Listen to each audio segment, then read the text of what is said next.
Hai, kembali lagi dengan saya Kanika di sini. Lama saya nggak bikin konten ya.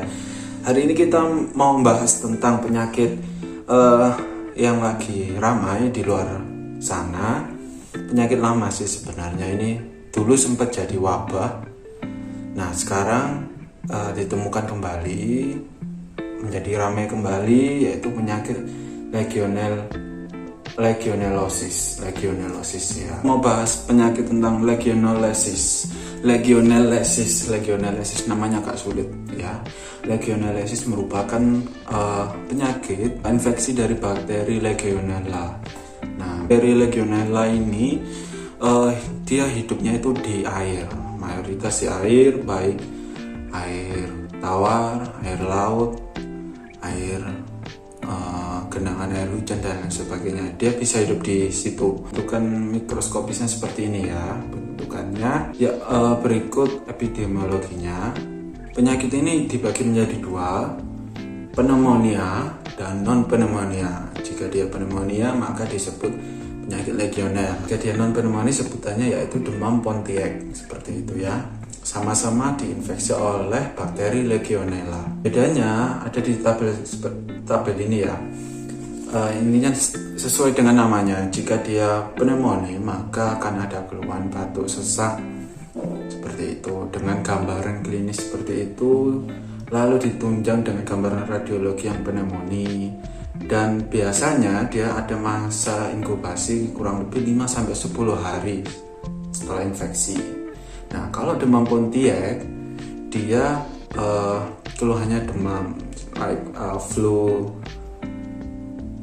kayak gejala flu gitu ya. Jadi hanya demam, badan meriang, terus lelah, letih, seperti itu, dan tidak nafsu makan, seperti itu. Dengan gambaran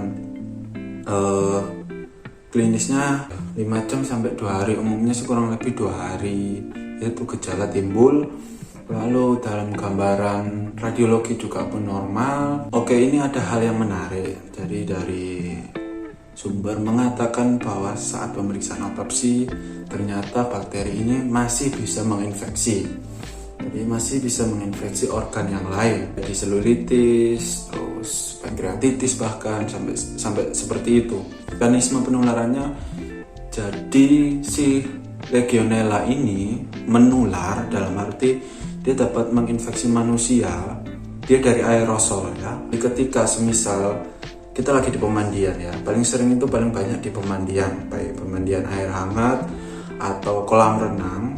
Jika air itu menguap, terinfeksi Legionella dan menguap, lalu kita hirup, maka itu akan mengakibatkan infeksi kepada diri kita. Seperti itu mekanismenya. Infeksi Legionella dapat dibedakan menjadi 3 kategori. Yang pertama, infeksi yang didapat dari masyarakat atau lingkungan sekitar. Jadi yang kedua itu dari perjalanan ya, jadi traveling acquired.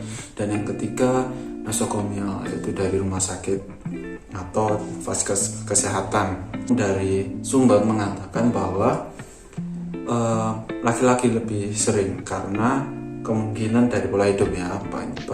Banyak di Indonesia pun laki-laki yang merokok dan minum minuman alkohol serta gaya hidup yang tidak baik.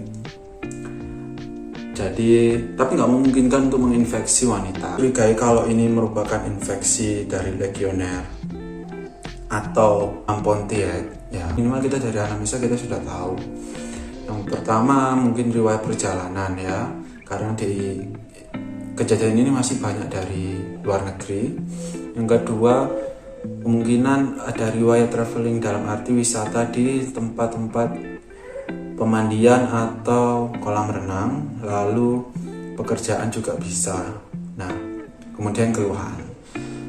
Dan ada pemeriksaan penunjang yang lain. Yang pertama dari laborat, lalu bisa juga dari sputum atau dahak, bisa juga dari kultur seperti itu, dan urin kayak gitu. Nah, namun gold standarnya dari sumber mengatakan bahwa gold standarnya yaitu kultur ya. Jadi kultur masih menjadi gold standar untuk menentukan terdiagnosa Legionella infection. Legionellosis ini dibagi dua. Jika dia sudah terdiagnosa yaitu yang pertama suspek dan yang kedua confirm, tidak menjadi wabah yang seperti COVID ya. Semoga kita bisa mencegahnya. Namun akhir-akhir ini kita sering menjumpai seseorang dengan keluhan batuk, demam, badan meriang, lalu bahkan sesak, ada yang sesak dengan hasil lab yang normal, bahkan ada yang hasil radiologi bagus atau memang pneumonia seperti itu. Jadi enggak, kemungkinan juga ini merupakan infeksi dari Legionella atau memang bukan. Semoga bermanfaat. Wassalamualaikum warahmatullahi wabarakatuh.